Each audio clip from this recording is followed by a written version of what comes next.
નમસ્કાર મિત્રો, તમારું બધાનું સ્વાગત છે નિકુલ પ્રજાપતિની યુટ્યુબ ચેનલ ઉપર.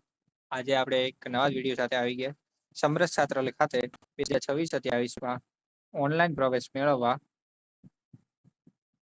અરજીઓ મંગાવેલ છે. તાના અંગે આપણે વિડીયો બનાવેલો.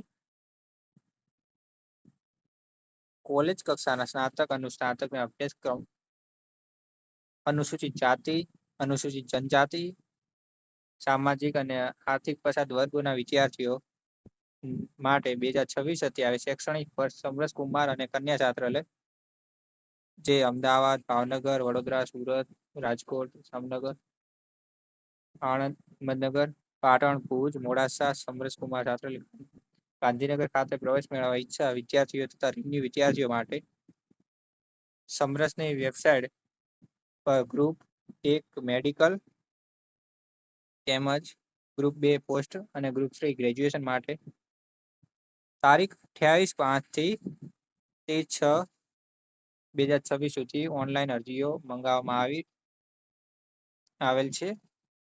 સ્નાતક કક્ષાના તમામ અભ્યાસક્રમો કોઈ પણ વર્ષ કે સેમેસ્ટરને નવો પ્રવેશ મેળવવા ધોરણ 12ની ટકાવારી 12ના ટકા પર અનુસ્નાતક એટલે કે કોલેજ કક્ષા પર મળવા પાત્ર રહેશે. એડમિશન જે વિદ્યાર્થીઓને 50% કે તેથી વધુ ગુણ મેળવેલા હોવાને ટકાવારીમાં મેરિટ લિસ્ટમાં નામ આવવા પાત્ર ગણાશે.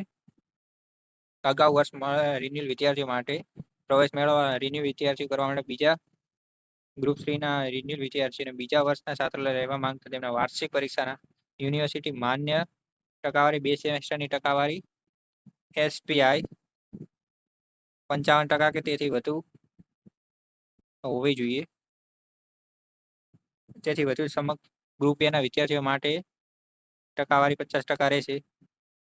ગ્રુપ A ના તમામ રિન્યુ પ્રવેશ મેળવવા મેડિકલ સંસ્થાઓ કોલેજની પ્રવેશ પ્રક્રિયા શરૂ થયેલી અલગથી જાહેરાત આપી અરજીઓ મંગાવવામાં આવશે. વિદ્યાર્થીઓ દ્વારા કરવામાં આવેલ ઓનલાઈન અરજી આધારે પ્રવેશ અંગેનો હક દાવો કરી શકે.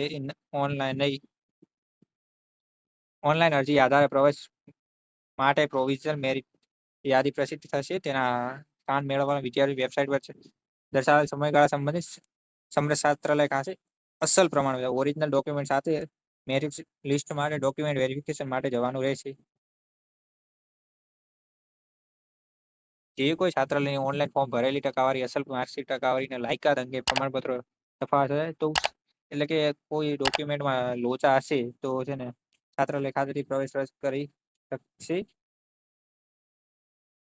સમરસ છાત્રાલય જે જિલ્લામાં આવેલી છે તે જ જિલ્લાની કોલેજ પસંદમાં કરેલ હોવી જોઈએ, નહીં તો પ્રવેશ માન્ય રહેશે નહીં. વિદ્યાર્થીઓ ઓનલાઈન અરજીની પ્રિન્ટ નીકાળીને ખરાઈ કરવાની રહેશે અને ઓનલાઈનમાં કોઈ ભૂલ હોય તો વિડ્રોલ એપ્લિકેશન કરી અને નવી અરજી કરવાની રહેશે. અરજી કર્યા બાદ કોલેજ યુનિવર્સિટી સ્થળમાં ફેરફાર થતા કિસ્સામાં વિદ્યાર્થીની અરજી ધ્યાને લઈ નિયમાનુસાર સમરસ છાત્રાલય ખાતે અરજી ટ્રાન્સફર કરી આપવામાં આવશે.